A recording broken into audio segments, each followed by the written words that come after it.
Many of us saw a bounty of food at our table yesterday, but not all families in North Texas have a luxury of surplus food.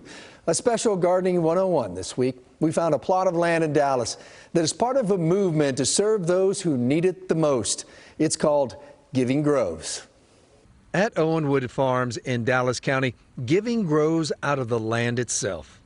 We believe that food should be sustainably grown, equitably accessible, and nutritionally adequate for everyone.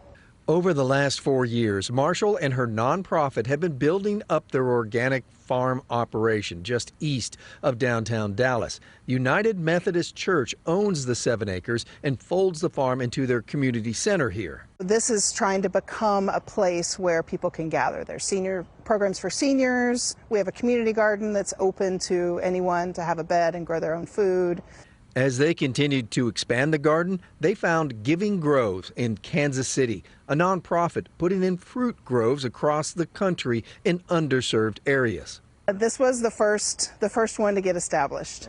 Giving Grove planted this one 2 years ago. Almost 2 dozen have followed, all in the metro area. Since then, we've planted 23 more orchards. But this being the first one has also meant they are learning the first lessons.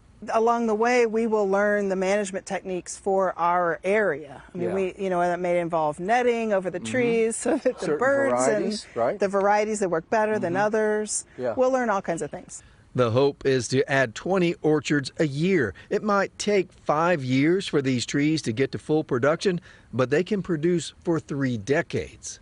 Each tree can potentially produce 200 pounds a season. The plan is to funnel most of the production to food banks or church pantries, Giving Groves dotted across the Metroplex for decades of feeding the needy. Grace grown from the ground up.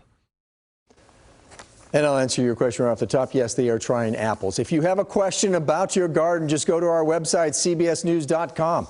Click on that Gardening 101 link, submit it, and I will try to find you an answer.